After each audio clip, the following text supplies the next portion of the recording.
Olá pessoal, sejam muito bem-vindos a este episódio do podcast filosófico, atividade promovida pela Organização Internacional Nova Acrópole do Brasil. Bem, este episódio faz parte da série de podcasts que comemora o Dia da Arte, que é celebrado pela Nova Acrópole em todas as suas sedes no mundo. E para isso, contamos com o diretor do Instituto de Formação Musical e Artística Tristan, na Nova Acrópole aqui no Brasil, Marcelo Silveira. Oi, Marcelo, seja muito bem-vindo. Oi, Pedro. Olá a todos. E também o Márcio Ceconello, que ele é voluntário da Nova Acrópole em Porto Alegre, músico profissional e violinista da Orquestra Sinfônica de Porto Alegre. Olá, Márcio, bem-vindo. Olá, muito obrigado pelo convite. Bem, o Marcelo também vai nos ajudar a conduzir as perguntas. O entrevistado hoje é o Márcio, que vai nos contar um pouquinho sobre a sua experiência profissional, as relações filosóficas que a gente pode fazer nesse ambiente que, para o público em geral, talvez não seja tão conhecido, o que acontece no coração de uma orquestra e como a gente pode relacionar a ideia que é o conceito geral ou o lema geral a ser trabalhado no Dia da Arte esse ano por todas as sedes da Nova Acrópole no mundo. Então, Marcelo, queria que você começasse nos explicando um pouquinho, brevemente, sobre essa ideia geral da unidade para além das diferenças, ou a busca da unidade para além das diferenças, no contexto do Dia da Arte. Perfeito, Pedro. Mais uma vez, olá a todos. Olá, Márcio. Bem-vindo. Bom, desde o ano passado, desde 2024, a Nova Acrópole Internacional tem se proposto, em união com as propostas da Unesco, de comemorar o Dia Mundial da Arte, ainda que essa data ela ocorra um pouco mais cedo no nosso calendário. Em Nova Acrópole a gente preferiu comemorar um pouquinho mais tarde em função da confluência de outro evento muito importante, que é o Dia da Terra, que os ouvintes devem conhecer e ter visto as nossas atividades e acompanhar todos os anos. O Dia da Arte, a proposta de comemorar o Dia da Arte, é justamente uma maneira, uma forma de apresentar a visão que nós temos como membros da Nova Acrópole, como filósofos dessa escola, sobre a ideia de cultura e a necessidade da promoção e do desenvolvimento da cultura para o crescimento, desenvolvimento e, por que não dizer, para o enobrecimento do ser humano. E esse lema geral que tem nos inspirado, a busca da unidade para além das diferenças, ou através das diferenças, se preferimos entender assim, visa justamente levar a todos e a nós mesmos como ponto de reflexão essa capacidade de, respeitando as inúmeras diferenças que existem entre todas as coisas, encontrar os pontos de unidade que também existem em todas as coisas. Pensamos que, por um lado, tudo diverge, tudo parece diferente, múltiplo. Por outro lado, há elementos que nos unem, ideias, ideais, sonhos, propósitos, virtudes, enfim. E, naturalmente, como filósofos, temos buscado trabalhar e refletir sobre esse tema. E o âmbito da arte é justamente um âmbito onde nós podemos trabalhar muito, porque praticamente toda a expressão, para não dizer todas as expressões artísticas, sejam quais sejam, de palco, de performance, musicais ou as artes plásticas, inclusive artesania, arquitetura, acabam nos ensinando muito justamente sobre essa ideia e a riqueza que é compreender a unidade para além das diferenças. Bem, Marcelo, feita essa explicação, vamos começar então a conversa com o Márcio para nos apresentar um pouquinho, né, primeiro, Márcio, falar como é a tua experiência como filósofo, né, levar todos os dias a experiência musical para o público, para as pessoas, como você vê essa experiência que, bem, talvez as orquestras sejam um exemplo de unidade nas diferenças, né? Como você vê desde o ponto de dentro de uma orquestra, né? Como parte integrante de um grupo ali. É muito interessante essa pergunta, Pedro, porque essa busca por uma unidade, e aí quando a gente fala de orquestra, a gente está falando de uma unidade sonora, é o interesse comum de todos os músicos que estão ali sentados, né? Agora, como a gente vai atingir, como a gente vai conquistar essa unidade, eu diria que existem vários níveis, né, de conquista e de uma excelência do ponto de vista do resultado dessa unidade. Legal, Márcio. Deixa eu te fazer uma pergunta, até para ajudar os nossos ouvintes, né, a se contextualizar, porque não sabemos se todos já tiveram a oportunidade de assistir uma orquestra ao vivo, mas, ao menos com vídeos, todo mundo tem a oportunidade de assistir. Quando você tem uma experiência ampla tocando dentro de orquestras, e quando nós vamos assistir como público, nós olhamos de fora, realmente existe uma unidade, porém existem marcas ali, existem setores, digamos assim. E é muito claro para todo aquele que já assistiu um concerto, uma apresentação de orquestra, que existem os naipes de instrumentos. Você toca violino, então você tem 2 grupos de violinos, as violas, os violoncelos, os baixos, os metais, enfim, as percussões e etc. Isso é muito diverso, né? Há uma diferença entre o tímpano que percute e a flauta piccolo que traz um som suave e agudo. E é interessante porque a experiência do público é de uma unidade, ela percebe essas diferenças sonoras, porém ela ouve uma música, uma sinfonia e reconhece a melodia da sinfonia, a depender do quanto conhece de música, o quanto aprecia a música, ela consegue distinguir mais ou menos linhas melódicas, instrumentos que estão tocando. Então, aí tem um ponto interessante quando a gente fala de unidade na diversidade, porque a orquestra parece expressar justamente isso. Eu gostaria que você falasse um pouco para nós como é essa experiência desde a perspectiva que você tem como violinista dentro da orquestra, porque seguramente você não ouve a música como o público ouve, nem vê o maestro como nós vemos ele de costas, você vê ele de frente. Como isso funciona e como você relaciona essa experiência dentro da orquestra com essa ideia de unidade e multiplicidade? Perfeito. Bom, a própria palavra sinfonia, né, ela parte do princípio que a gente precisa sinfonos, né, ou seja, soar juntos, né. Ela parte do princípio de que, de fato, a orquestra, ela, quando ela é percebida como um só instrumento, é porque a gente conseguiu o resultado que a gente queria, né?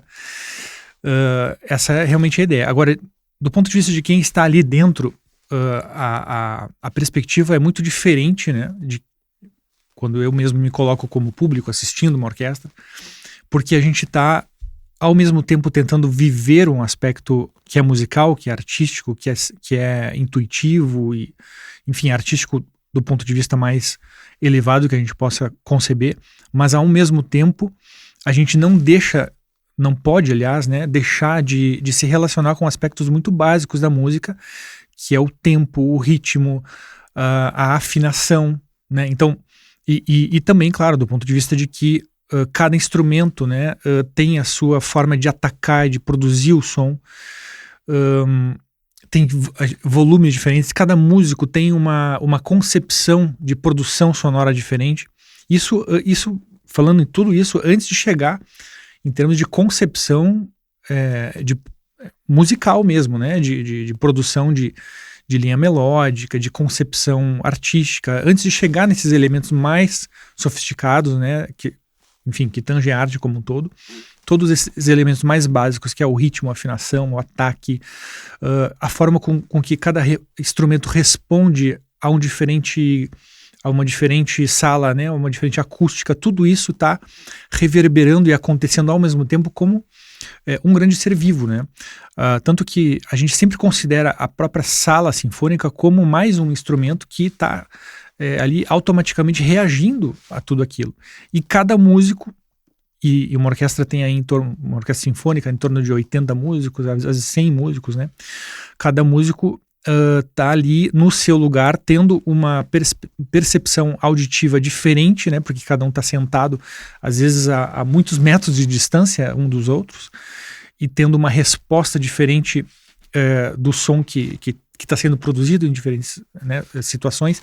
E para acrescentar ainda algo além disso, que o naipe das cordas, né, é um naipe onde cada instrumento tem ali, por exemplo, dos violinos a gente tem um naipe de 2 naipes de violinos, né, sendo um deles os primeiros violinos com aproximadamente 14, às vezes 16 violinos, o naipe de segundos também com 12 ou 14, né, então a gente, além de tocar junto com todo, né, a gente tem que amalgamar, digamos assim, o nosso timbre, o nosso som com todos os outros do nosso naipe. Então, antes de pensar que nós, como indivíduos, estamos juntos com toda a orquestra, a gente, num primeiro momento, tem que produzir um único som com o nosso naipe, e o nosso naipe se formar uma massa sonora, digamos assim, que se una como voz, né, dentro daquela composição musical, seja ela como for, dentro de um novo todo, né, da grande unidade que é a orquestra e como um todo, né, e que tem ali as suas peculiaridades dentro de cada composição, claro, né.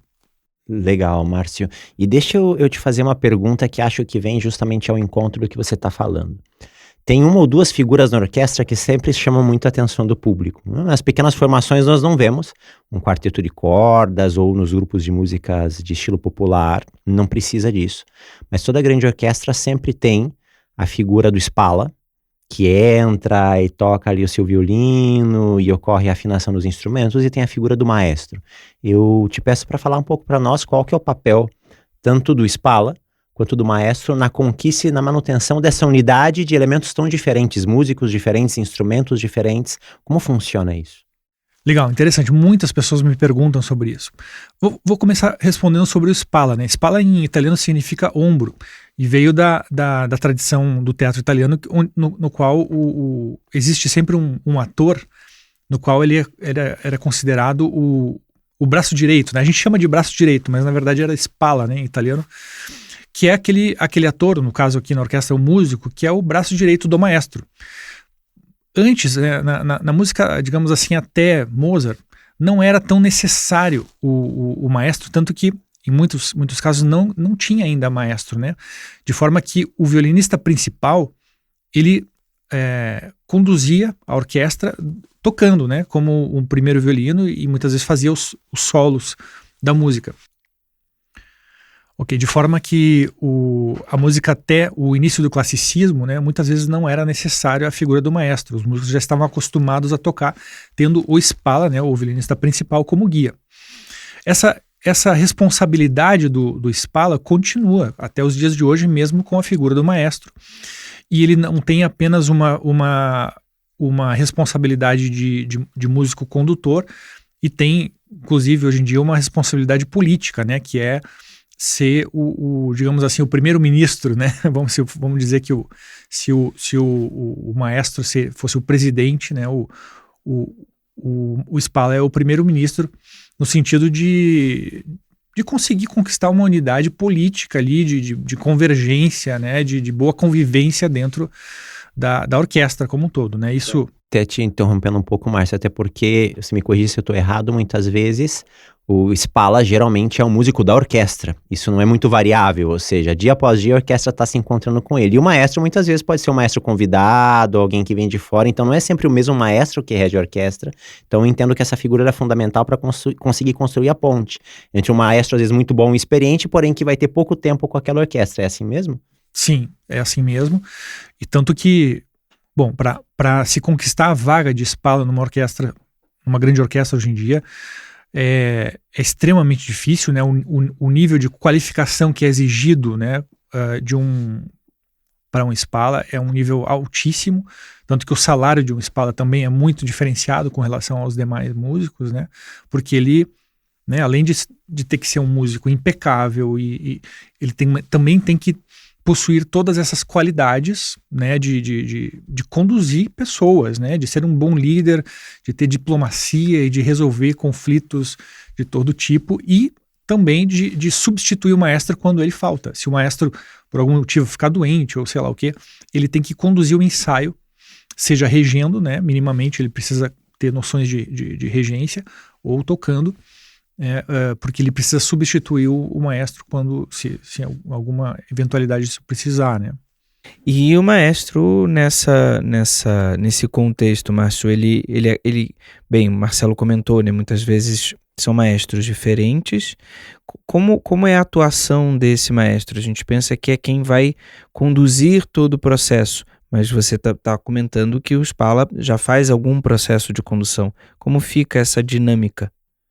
Muito bem, essa também é uma pergunta que muitos me fazem, né? E tanto que muitas vezes as pessoas não entendem, né, que o gestual do maestro ele é necessário, porque as pessoas às vezes os músicos às vezes estão olhando para a partitura e parece que não estão olhando para o maestro. O que acontece é que a gente não precisa olhar diretamente para o maestro, né? Pela nossa visão periférica a gente já percebe todo o gestual. Bom, a palavra maestro vem naturalmente do termo mestre, né?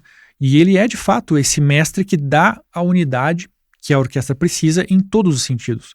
Então imaginem que dessas 80 a 100 pessoas que estão ali tocando juntas, cada uma tem uma forma de produzir o som, uma forma de atacar as notas, de uma noção de afinação diferente, ou também cada músico às vezes não percebe o quão forte está tocando, que às vezes está sobressaindo com relação ao solo de outro instrumento.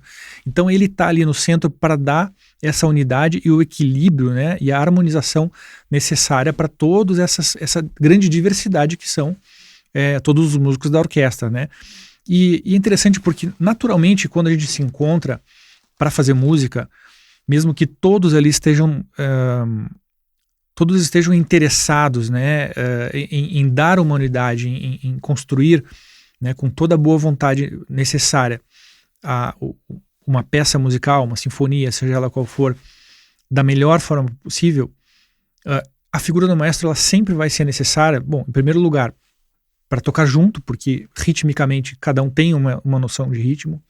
Então tem esses primeiros elementos básicos, né, para tocar afinado, porque todos nós temos noções diferentes de afinação. Enfim, mesmo numa grande orquestra, isso é necessário, nesses micro ajustes, né, e de timbre e tudo mais, né.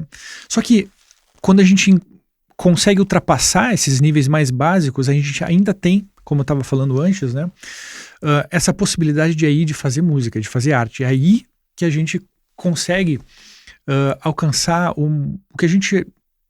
Não é simples, não é fácil, não é sempre que se consegue, né? Essa magia, né? Quando a gente parece que encontra a alma da música e o maestro não é que ele vai e ele determina qual vai ser essa alma, essa direção. Ele constrói junto com a intenção de todos os músicos, algo novo que só é possível construir, né, junto com a intenção dele, junto com a dos músicos, né. Então ele tem a capacidade de encontrar algo novo e dar uma nova unidade, porque a música, veja bem, vamos pegar uma sinfonia que seja, a quinta sinfonia de Beethoven, ou qualquer sinfonia, né, de qualquer compositor, ela só existe enquanto está sendo tocada. A partitura, um CD, um arquivo de gravação, ele não significa nada. A música, ela só existe quando ela é tocada, ela existe dentro da dimensão temporal, né? Então, cada vez que ela é tocada, é quando ela ganha uma nova vida. E a cada vez que ela ganha essa nova vida, ela tem uma possibilidade de se expressar de uma maneira diferente, mesmo que seja com as mesmas notas e com os mesmos elementos técnicos, rítmicos, que estão escritos na partitura. Mas a forma de transmitir dentro de uma diferente composição de diferentes músicos, com um novo maestro, numa outra sala sinfônica, com um novo público que está ali também participando da audição daquela música, tudo aquilo está sendo colocado dentro de um caldeirão de interferências no qual aquela música ganha uma nova vida. E isso é um elemento muito mágico e acontece, claro, quando a gente consegue ultrapassar essas primeiras conquistas, né, de unidade mais básicas, né, rítmicas, de afinação e som, e aí conseguir atingir uma unidade a nível artístico mesmo, de fato, né. Você está falando de uma peça, essa peça pode representar algumas músicas, uma música, mas pensando na vida e na dinâmica, né, de uma orquestra, a gente está falando de um número infinito de repertório e uma necessidade de adaptação muito rápida dos músicos, do maestro, dos palas, seja o que seja, né, para entender, assimilar essas diferenças e conseguir executar essa peça como ela está pedindo, né? E aí eu queria te ouvir um pouco como é essa dinâmica, como você entende e reflete, né, também do ponto de vista filosófico. É difícil essa dinâmica? Ela acaba indo por um caminho muito técnico e facilita do ponto de vista técnico, mas não se percebe do ponto de vista humano essa agilidade da mudança? Como é que é essa dinâmica, né?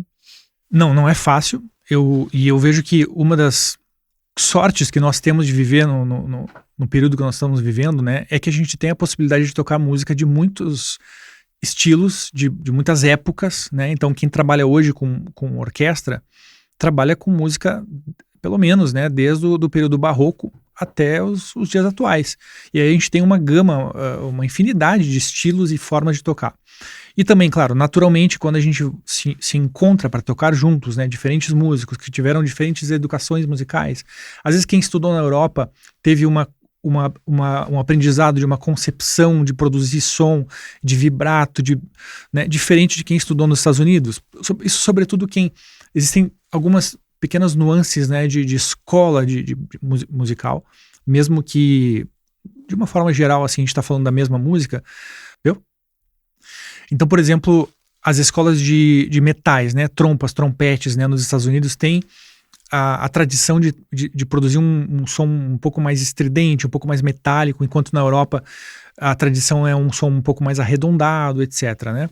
Então, quando a gente se encontra para fazer música, naturalmente cada um vai ter ali a sua concepção, a sua forma, e a gente é educado, né, dentro da nossa formação, né, como músico, né, o aspecto técnico contempla a educação de estilo. Então, tocar música barroca é diferente de tocar Mozart, música clássica, ou tocar música romântica, né? A forma de atacar, a forma de fazer o timbre, o vibrato, tudo isso faz parte da nossa formação, o conhecimento dessa diferença, né, de performance. Então faz parte da nossa formação. Mesmo assim, quando nos encontramos para fazer música juntos, a gente vai ter que entrar num acordo, porque nem sempre está tudo combinado, né? E além do mais, tem um outro elemento assim que é muito interessante, que veja bem, se nós nos encontrarmos hoje, né, fizermos e eu já participei dessas experiências, é muito interessante. Teve uma época que eu participei de uma orquestra jovem da Unesco, onde se encontravam jovens do mundo todo, no caso de países da Unesco, mas eram jovens da Ásia, da Europa, América do Sul. A gente se encontrava para fazer uma turnê durante um mês, mais ou menos, né, em diferentes partes do mundo, e assim, ninguém se conhecia, né? Tinha lá jovens da China, enfim, dos Estados Unidos, do Canadá, da Alemanha. E a gente se encontrava para tocar o repertório clássico, tradicional, e no primeiro ensaio, né, tinha ali uma boa seleção, eram todos bons músicos, né? A música já começava a acontecer, né? Então, quando a gente conseguia preparar lá no final da preparação dos ensaios para ir para os concertos, a magia então era enorme, mas desde do primeiro ensaio tu já sente que algo muito interessante está acontecendo, e aí tu pensa assim, mas essas pessoas assim não se conhecem, cada um fala uma língua, como é que vocês se entendem, chegam lá, não, mas é porque tem um maestro.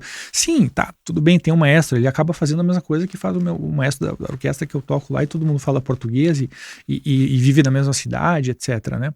O que acontece é que, claro, como a música tem uma linguagem já que é universal, é clássica,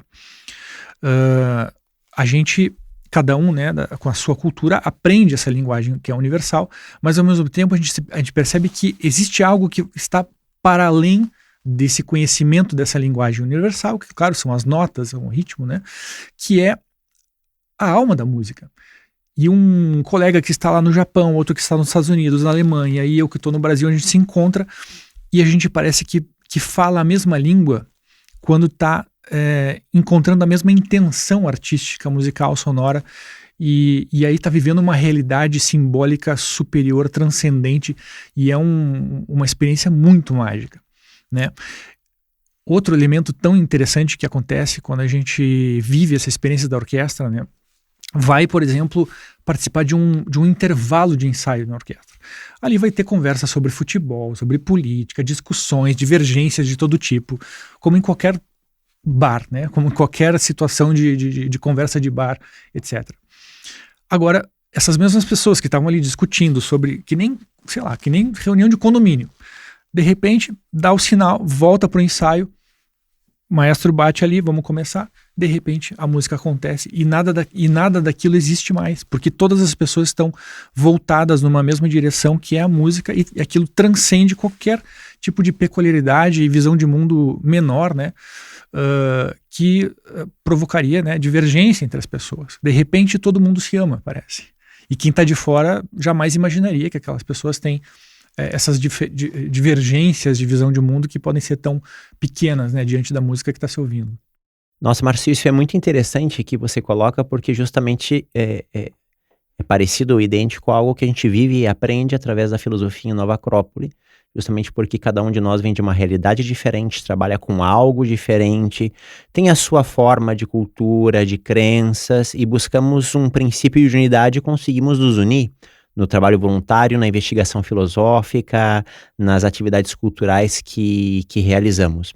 Então, realmente, me parece existe uma relação muito direta entre a experiência musical em coletivo, pelo menos na experiência de orquestra que você apresenta, e a linguagem filosófica, a ideia de estarmos buscando algo em comum, e pelo fato de estarmos buscando algo em comum, bom, o filósofo está buscando a sabedoria, está buscando o conhecimento que lhe leva à sabedoria, à vivência desse conhecimento, consegue vencer justamente as suas diferenças. E descobrir que, na verdade, essas diferenças, no aspecto, não vou dizer que negativo, mas essas diferenças menores, como você colocava ali dos intervalos, realmente são menores, elas são muito menos importantes, e às vezes a gente sofre muito e trava muito por coisas pequenas, e talvez se aprendêssemos, como temos aprendido gradualmente, a vislumbrar um destino em comum, uma unidade de destino para nós, poderíamos caminhar de forma muito mais fraterna e muito mais amistosa, amigável, serena, e talvez ter muito mais conquistas.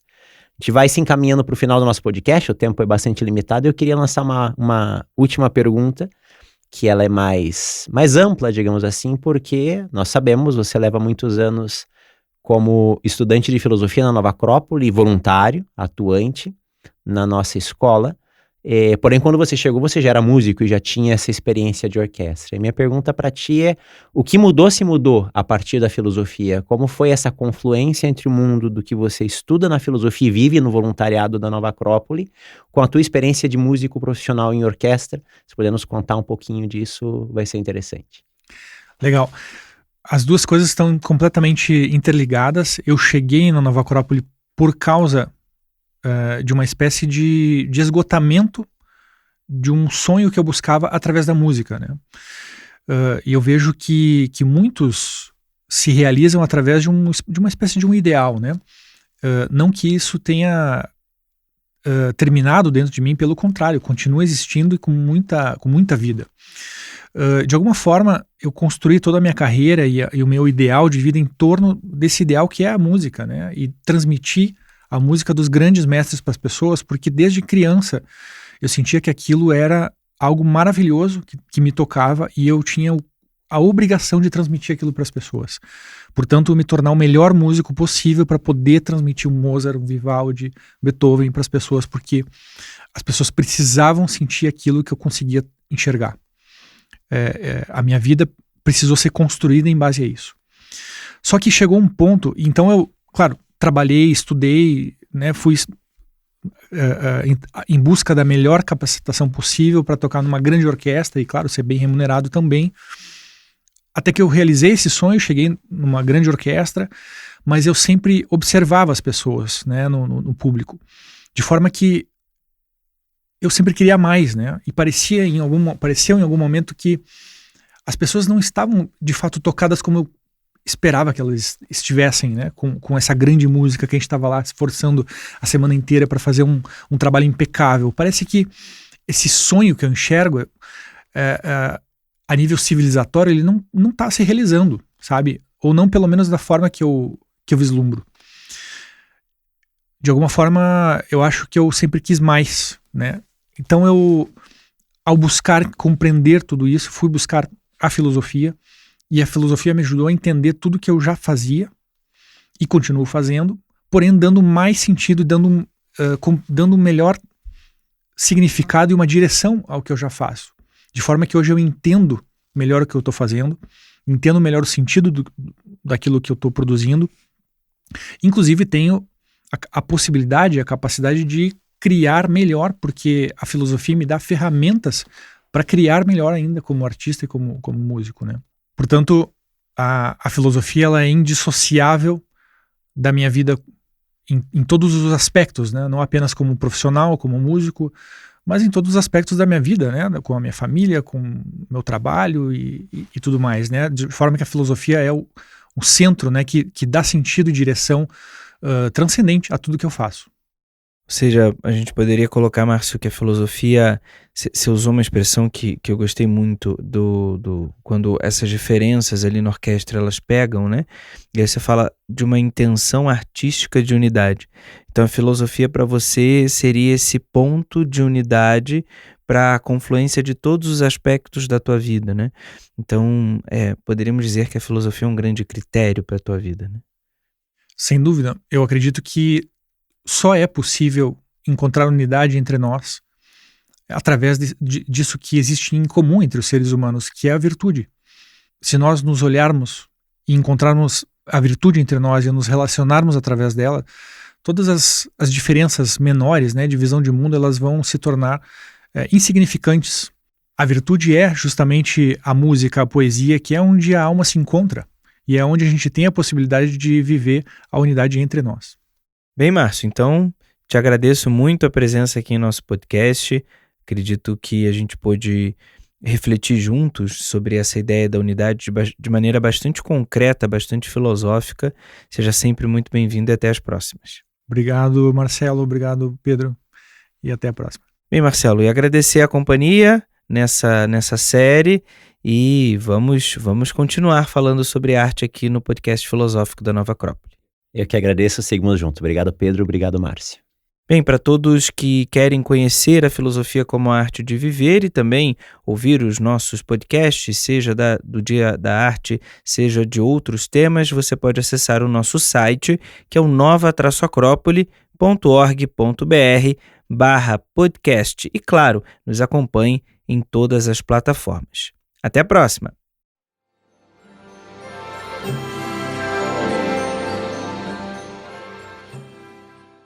A trilha deste podcast é de autoria de Maurice Ravel e chama-se Le Jardin Féerique.